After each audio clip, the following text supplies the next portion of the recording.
छोटी बहू की रक्षाबंधन कहानी। रक्षा बंधन स्टोरी इन हिंदी। आज हम भाई बहन के पवित्र त्योहार रक्षाबंधन पर एक बहुत ही सुंदर कहानी लेकर आए हैं। एक समय की बात है, किसी नगर में एक शाहूकार के 3 बेटे और 3 बहुएं रहती थी। शाहूकार की सबसे छोटी बहू बहुत सुशील और संस्कारी थी, साथ ही वह भगवान कृष्ण की अनन्य भक्त थी। सावन के महीने में शाहूकार की दोनों बहुएं रक्षाबंधन के त्योहार पर अपने अपने घर जाने की तैयारियां करने लगी। सुबह जल्दी उठकर घर का सारा काम करने लगी तो छोटी बहू ने पूछा, क्या बात है दीदी, आज इतना जल्दी जल्दी काम क्यों कर रही हो? तो उनकी जेठानियां बोली, कल रक्षाबंधन का त्योहार है, हम दोनों को अपने भाई को राखी बांधने अपने अपने घर जाना है। तेरा तो कोई भाई नहीं है, तू क्या जाने रक्षाबंधन का महत्व, भाई बहन के रिश्ते का महत्व। छोटी बहू को ये बात बहुत बुरी लगी और वह भगवान श्री कृष्ण के प्रतिमा के पास खड़ी होकर खूब रोई और बोली, यदि मेरा कोई भाई होता तो आज मैं भी अपने घर जाती।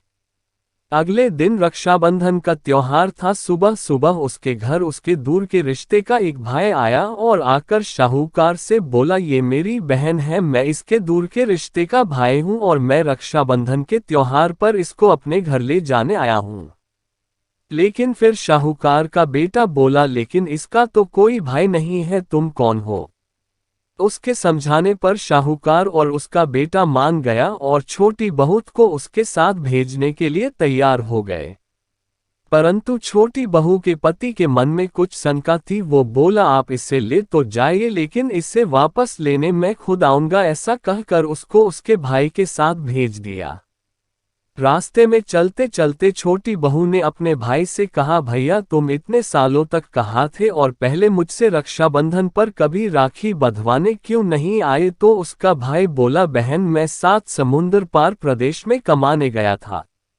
अब वह दोनों अपने घर पहुंचे तो घर में भाभी में अपने नंद का स्वागत किया, खूब औभगत की, फिर उन्होंने रक्षाबंधन का त्योहार मनाया। ऐसे ही हंसी खुशी समय बीत गया।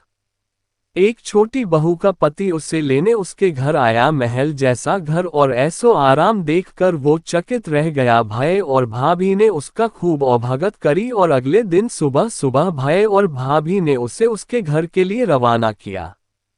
विदा करते समय उसे खूब सोना चांदी हीरे दिए। थोड़ी दूर जाने पर छोटी बहू का पति बोला, अरे मैं गलती से अपना कुर्ता वही भूल आया हूँ। तब वह बोली, कोई बात नहीं, आपका कुर्ता तो पुराना था, इतनी दूर वापस जाएंगे तो घर पहुँचते पहुँचते अंधेरा हो जाएगा। लेकिन उसका पति बोला, नहीं, मैं वापस जाकर अपना कुर्ता ले ही आता हूँ।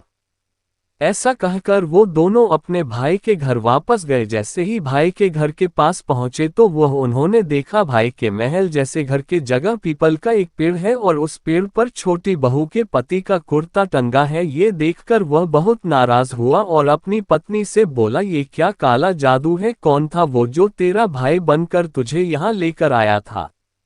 मुझे तो शुरू से ही शक था, इसीलिए मैं तुझे लेने आया था, बता कौन था वो? ऐसा कहकर वो छोटी बहू को मारने लगा। इतने में तेज प्रकाश के साथ भगवान श्री कृष्ण वहां स्वयं प्रकट हुए और बोले, मत मारो इसे, ये मेरी बहन है। हर साल रक्षाबंधन के त्योहार पर ये मुझे राखी बांधते आई है और अब मैंने इसका भाई होने का फर्ज निभाया है, इसे मैंने अपनी बहन माना है।